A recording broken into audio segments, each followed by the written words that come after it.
E quando a gente fala de proteção, a gente vai entender literalmente esse muro, essa barreira, esse lugar que a gente consegue ficar guardado. E a Bíblia diz que debaixo das asas do Senhor é o lugar que nós conseguimos ficar guardados, é o lugar que nós conseguimos ficar protegidos. Amém? Efésios 5:33 diz assim: portanto, cada um de vocês também ame a sua esposa como a si mesmo, e a mulher trate o marido com todo respeito. Aqui o Senhor nos dá um sinal claro de que existem deveres compartilhados entre o homem e a mulher para que essa instituição chamada família seja protegida. Então, a gente tem aí como um fator de proteção essa inclinação, como eu falei para vocês de manhã, né? Eu acredito muito que casamento é esse lugar onde nós precisamos nos inclinar para que essa casa seja protegida. O mesmo elemento que constrói uma ponte são os mesmos elementos que constroem um muro. A grande diferença é o como nós vamos inclinar, posicionar esses elementos. Então, como fatores de proteção, nós vamos falar agora de alguns eixos protetivos. Queria que os meninos colocassem aqui para vocês acompanharem. Então, como fatores de proteção, a gente vai falar que existem alguns eixos que vão ligar as pessoas a serem protegidas e algumas sementes que as pessoas precisam plantar para colher no casamento, e se não plantar ainda tem tempo, né? Porque você está vivo, enquanto a gente está vivo, há possibilidades. Então, vamos lá. A primeira coisa que a gente precisa entender é que dentro do casamento a gente sempre vai falar sobre a equidade de papéis. E nessa equidade a gente precisa de fato entender quem nós somos. Pode passar. É impossível que a gente consiga levar alguém aonde a gente não foi primeiro. E parte daquilo que nós somos vai falar das nossas memórias. Nós sentimos com as nossas memórias. E da onde vêm essas memórias? Dos meus 5 sentidos, daquilo que eu vejo, escuto, sinto, cheiro e pego. E muitas memórias que as pessoas têm não vão embora. Elas podem não ficar tão recorrentes, a gente chama isso de memória inconsciente, mas não de um inconsciente que você nunca viveu, mas de um inconsciente que você não fica acessando. Mas essas memórias, elas vão influenciar diretamente no seu comportamento consciente. E você só perde memória se você tiver algum trauma ou perder massa encefálica em algum acidente. Fora isso, você não perde memória. E aquelas memórias, elas vão continuar reverberando no seu padrão de comportamento. Exemplo, sei lá, quando eu era pequena, eu tomei um choque numa geladeira vermelha. E aí eu nem lembro que a geladeira da casa da minha mãe era vermelha, até que a Brastemp vai lá e lança aquelas frigobar vermelha, que é igualzinha a geladeira de quando eu era criança. E aí eu passo no Sam's, vejo aquela geladeira e automaticamente ela me aciona emoções. E eu falo, nossa, não sei o que está acontecendo, mas olha para essa geladeira, me dá um medo, uma agonia. Aí alguém fala, uai, mas por quê? A geladeira nem triscou em você? Tipo, que loucura que é essa? É as minhas memórias ativando aí meus comportamentos conscientes. Então, a nossa identidade, pode passar, ela vai falar muito, pode passar, daquilo que a gente planta. E existe um ciclo, gente, que não acaba nunca, né? Tem uma passagem na Bíblia que diz assim, uma semente viva fica ela só, mas quando essa semente morre, ela consegue germinar e dar muitos frutos. Se não morreu solteiro, é impossível nascer o casado. Se não morreu o egoísta, é impossível nascer o generoso. E aí, quando a gente fala de semente, a gente vai falar de uma semente morta, não é viva. Então, se eu estou entregando ali uma semente que é a minha vida de solteiro, que é a minha vida sem filhos, eu estou dizendo que eu estou morrendo para uma estação da minha vida e eu estou lançando essa semente num solo. E essa semente ela vai ser germinada. Para que essa semente seja germinada, ela vai precisar de adubo. E do que adubo é feito, gente?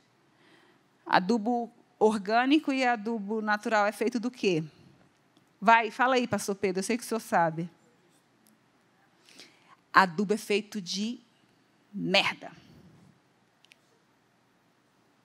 É disso que é feito adubo, gente. Só que as merdas que são feitos adubos, elas passam por um processo, elas precisam secar. Não é o cavalo foi lá, fez um negócio, você pegou e colocou na semente. Não. Elas precisam passar por um processo, elas precisam secar, elas precisam passar por um processo lá, e aí aquela merda vira adubo para germinar a semente que morreu. Olha que loucura. Então, a semente morta é germinada por merda e depois ela começa a desabrochar. Então, nem as merdas que a gente faz, elas são jogadas fora, desde que a gente coloque elas num lugar para passar pelo processo de virar adubo. E aí a Bíblia diz assim, ó, todas as coisas cooperam para o bem daqueles que amam a Deus e são chamados segundo um propósito. E se você tem dúvidas sobre o seu chamado, a palavra de Deus nos diz claramente que nós somos chamados para ser filhos. Deus, através de Jesus, nos deu a autonomia de sermos feitos filhos de Deus. Então, eu pego essa semente morta, jogo numa terra com as merdas que foram feitas, que viram adubo. Essa semente germina, desabrocha e começa a crescer. Só que para que essa semente cresça e chegue na próxima etapa, que é florescer, precisa ter cuidadores que vão poldar aquele crescimento para que ela cresça com estrutura. Vocês já viram empresas e até plantas que incham, mas não crescem? Que têm um crescimento muito rápido, mas sem estrutura? Aí o que acontece com elas? Caem, vão à ruína. Então, tem estruturas na nossa vida que a gente precisa passar pelo processo de crescer. E o processo de crescer envolve dor. E isso é biológico. Quem tem filho adolescente sabe, começa a reclamar de dor nos ossos, começa a reclamar que às vezes dá até estria na pele, porque está crescendo. O processo de crescer envolve dor. Você jamais vai crescer na sua carreira ou na sua família se você não sentir dor de abdicar de algo. Eu de fato, estranho alguém que fala para mim que terminou uma faculdade sem passar uma noite em claro. Eu estranho uma pessoa que fala para mim que teve sorte na carreira, que acordou de um jeito e dormiu do outro. Porque, para mim, essa pessoa está inflando, não está crescendo. Agora, é claro que o processo de crescer não necessariamente é visto aos meus olhos. O bambu é uma árvore que nasce para baixo durante muitos anos, para depois crescer para cima. Mas fato é que, nesse processo de crescer, é que a gente começa a ganhar a nossa estrutura para florescer. Depois disso, a gente frutifica, a gente dá frutos. Depois a gente muda o ciclo, porque quando eu dou frutos, eu entro no ciclo da multiplicação. E aquela única semente que você plantou, que foi adubada por merda, cresceu e sentiu dor, pôde florescer e multiplicar. É isso que é o conceito de família. São duas pessoas que muitas vezes, como o Adriano mesmo falou, o Adriano veio de uma família desestruturada. E eu conheço o Adriano há 18 anos. É real o bilhete da família dele. É real.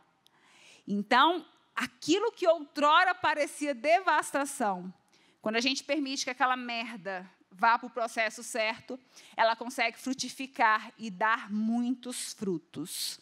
E aí, depois, vem de novo novas sementes que vão precisar morrer. Aí, os nossos filhos, o pastor Pedro já passou por isso, eu espero passar em breve, em nome de Jesus, que é quando os nossos filhos morrem para a vida de solteiro e fazem uma família.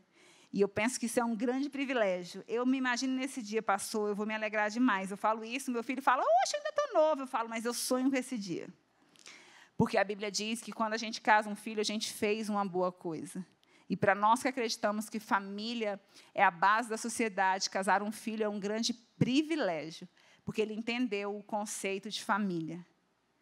E aí, morre a vida de solteiro, uma outra semente morta, começa o ciclo novamente. Faz sentido para vocês até aqui? Então, as coisas elas são muito mais claras do que a gente imagina.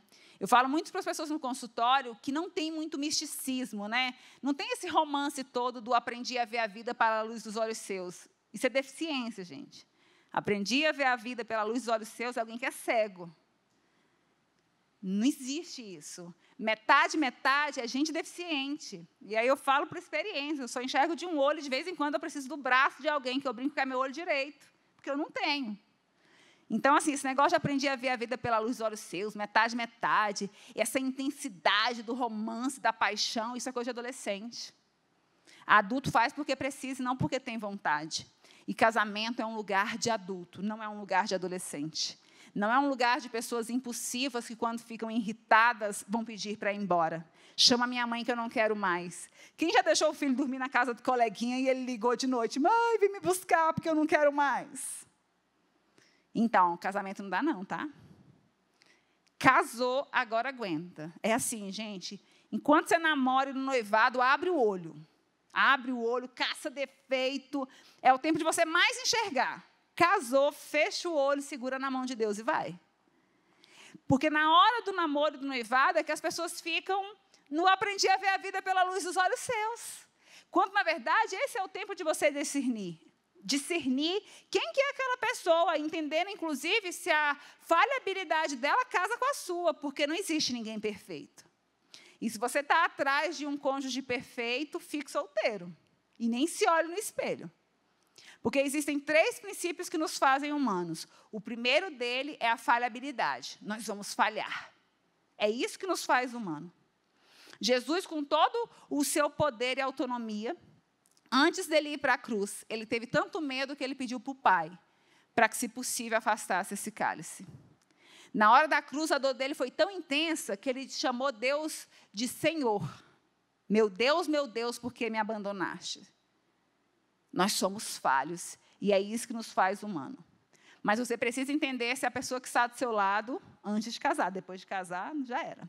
Tem as falhas que você dá conta de caminhar mais uma milha, não é outra milha, é mais uma milha. E se tem um lugar que você é forjado para ser cristão, chama-se família. Porque é muito fácil eu perdoar meu coleguinha do trabalho e ver ele só no próximo plantão. Agora, na família, você tem que perdoar e dormir junto. É na família que você vai ter que andar mais uma milha.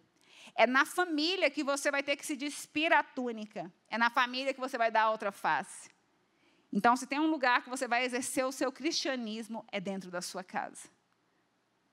Então, nós precisamos entender que, quando a gente vai falar de casamento, esses fatores de proteção, eles vão envolver uma decisão de pessoas conscientes, lúcidas e orientadas em tempo e espaço. Essa é a sigla que a gente usa na saúde mental para dizer que o paciente está caminhando. O paciente está em lote. Lúcido, orientado em tempo e espaço. As pessoas só deveriam casar se elas estivessem em lote. Lúcidas, orientadas em tempo e espaço. Lucidez para entender que o outro vai falhar. Segundo o princípio da humanidade, é que vai depender um do outro. Orientado para entender que, dependendo um do outro, ele vai chegar num outro nível de tempo e espaço, que vai passar.